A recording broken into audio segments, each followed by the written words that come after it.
Wakenya hoye! Utamaduni hoye! Christmas hoye! Usalama wetu hoye! Afya yetu hoye! Vijana wetu hoye! Wamama wetu hoye! Wazee wetu hoye! Na Wakenya wote hoye! Asante sana. Mimi ndio Mudavadi. Tuko na wageni wetu wengi pia wako hapa. Nataka kwanza niseme karibuni kwa ndugu na dada zetu ambao wametoka katika sehemu zingine za taifa letu la Kenya. Pia kuna viongozi wetu, wajumbe, MCAs, wakuu wa serikali, PSS, directors, na hata marafiki wetu ambao wanafanya kazi kule Uchina na kwingine. Na pia kuna wazee wetu kutoka upande wa Migori. Kuna wazee wametoka Lugare delegations. Kuna wamama wetu wengi, viongozi ambao wako hapa pia. Na hao wote tutapata nafasi ya kuwasikiza, lakini niliona nichukue dakika chache mwanzoni ili nijaribu tu kulenga jambo fulani la kisiasa ambalo la kitaifa pia. Nataka tulifikirie, nizungumze, lisikike, lakini nitakuja kutafsiri zaidi baadaye. Na kwa mambo ya Kiswahili, mimi nilikuwa nasikiza ndugu yangu Dr. Kikaya. Nimecheka hapo nyuma kidogo kwa sababu alisema mgeni wetu wa heshima kwa marathon atakuwa ule mkimbizi mkubwa, akamwita Kipchoge. Huyo ni mkimbiaji, mkimbizi ni yule refugee. Sasa nikasema ndugu yangu Kikaya, hii lugha imeenda wapi? Kwa hivyo nataka tu nirekebishe ili tusiseme kwamba Kipchoge ni mkimbizi. Yeye ni mkimbiaji maarufu katika taifa letu. Kwa hivyo wacha, kwa sababu yale nataka niseme ni ya muhimu, na mimi najua mnaelewa Kiingereza. Mwasoma sigabendio makwenye kumwede mumulogori baadaye, no? Sawa.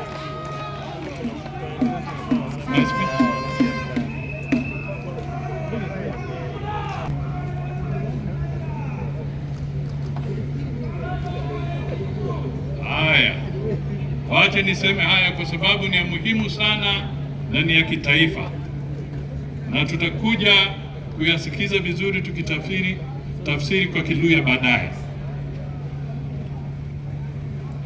My dear brothers and sisters of the Mulembe nation, elders, custodians of our heritage, and the energetic youth of Kenya, fellow citizens, Murembe Bosi, hamujambo.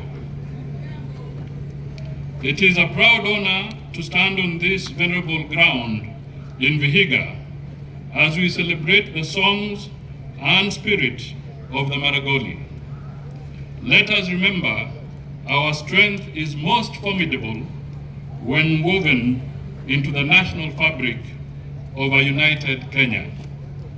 We do not just celebrate our past today, we secure our future. I stand tall on this ground to announce that the recently concluded by-elections, and in particular, the Malava constituency triumph, was a victory for purpose over rhetoric. We must acknowledge our recent hard-fought victory by electing a UDA candidate, and he's here with us. He'll speak to us later. The Honorable David Ndakwa is with us. You proved that Western Kenya is no longer a playground for empty slogans. I repeat, it proved that Western Province, Western Kenya, is no longer a playground for empty slogans. I thank Malava for standing with the government. When we move as one, we win as one. But let this be a lesson. Our side won by just 1,354 votes, signaling that more needs to be done. We need to acknowledge that every single vote is a brick in the wall of our stability. As we celebrate during this festive season, my people, allow me to state that 20 months into the 2027 general elections, there is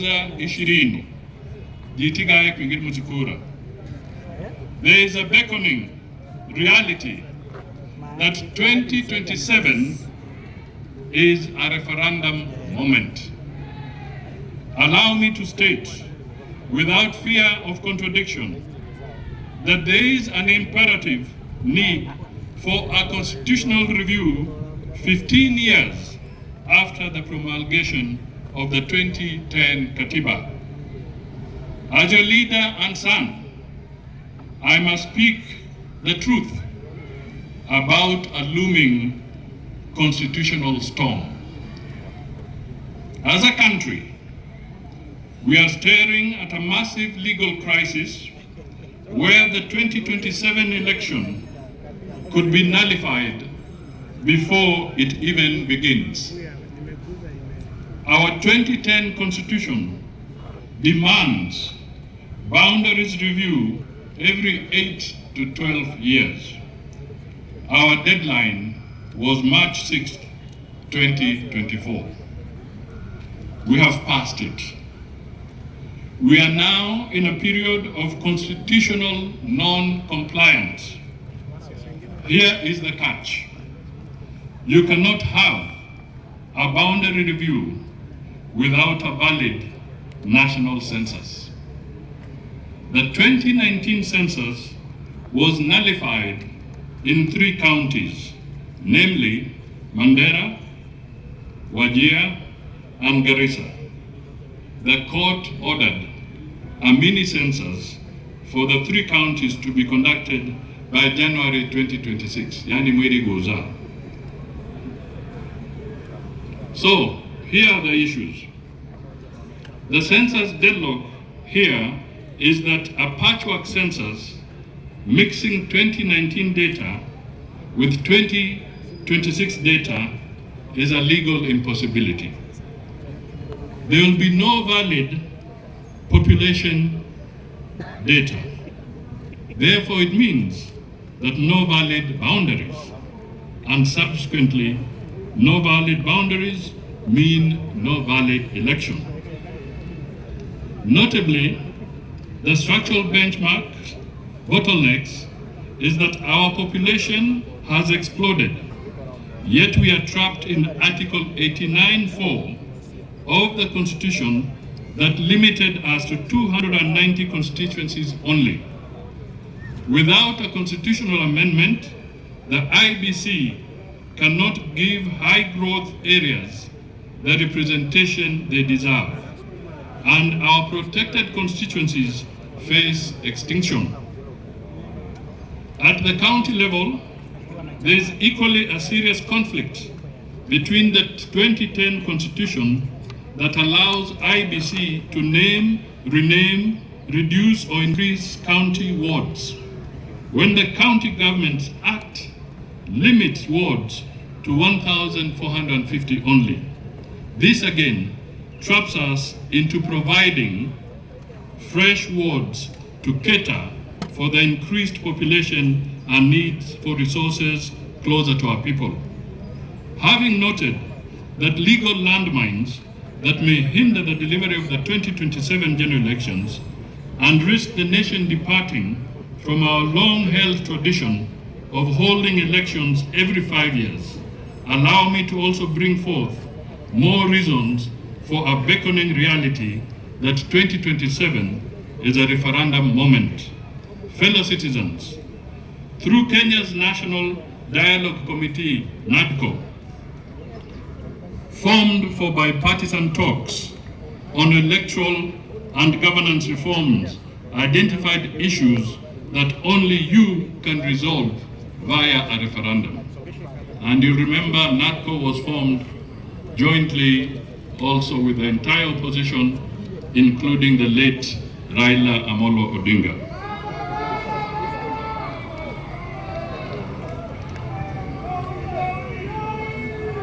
And because he used to be a regular attendant of the Vihiga Maragoli Cultural Festival, I want us to show respect for him because he died this year, and this is a good moment for the people of Vihiga County to also honor the late Raila Amolo Odinga. If you can stand for 1 minute in honor of Musalia Raila.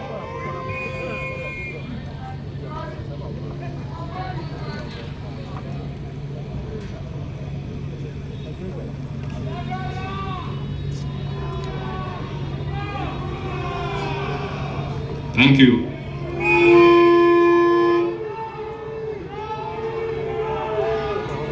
Haya, tunakaribia kumaliza. Haya ni mambo mazito mazito ambayo nasema.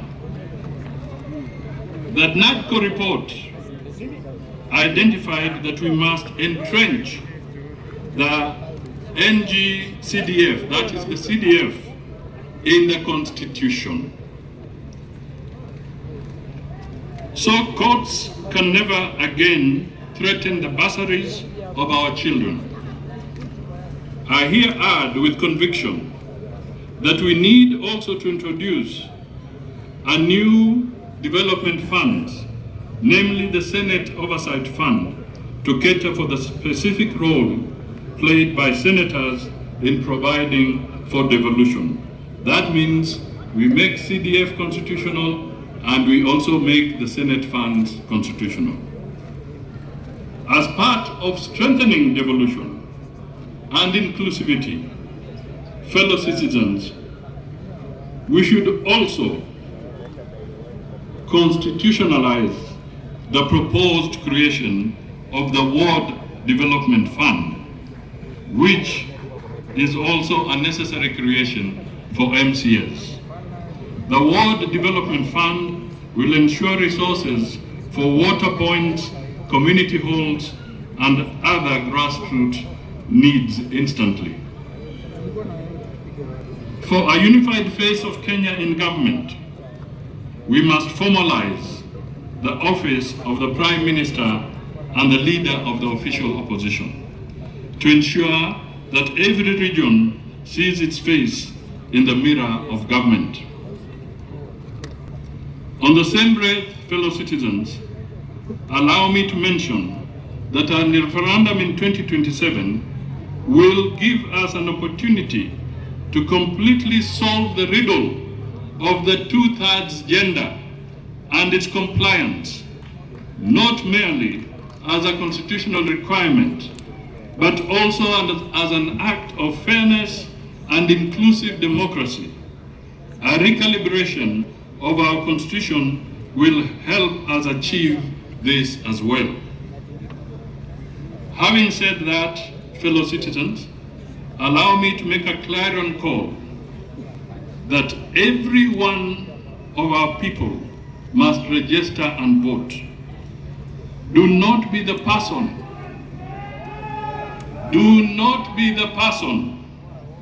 who complains about the harvest but refuses to plant the seed. If you have an ID but no voter's card, you are surrendering your voice. Silence is a choice to be ignored.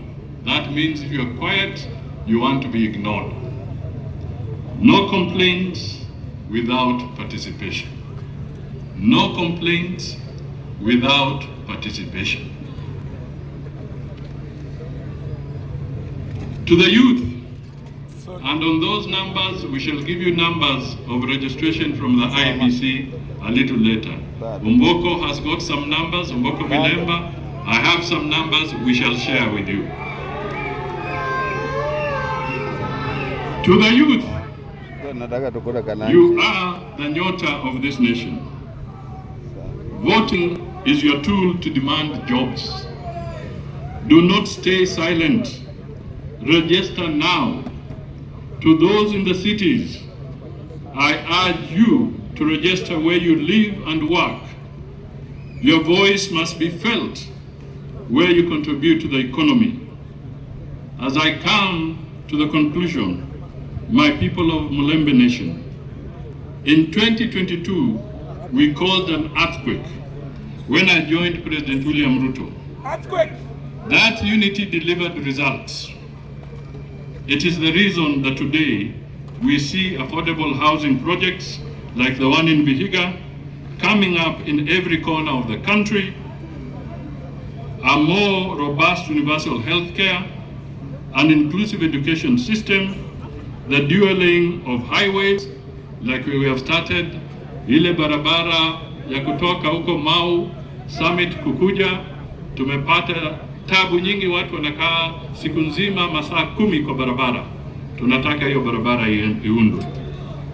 And the Nyota program, just to mention a few. I am convinced that President Ruto is the captain we need to navigate this storm.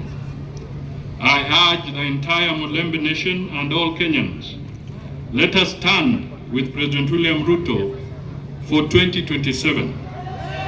Let us give him a resounding mandate to finish the work of transforming Kenya.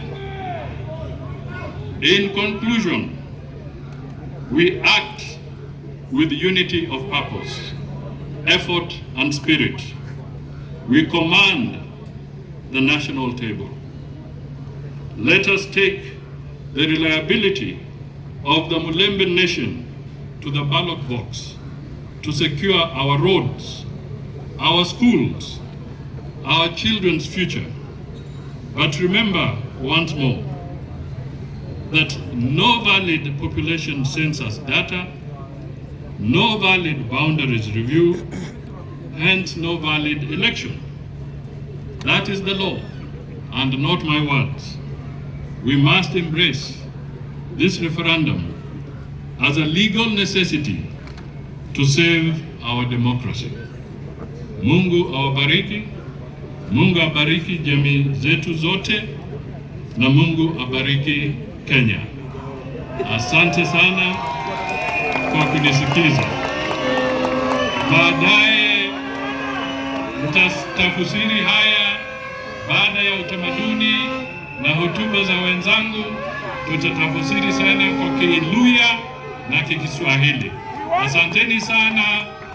Wacha tusukume utamaduni. Asante sana.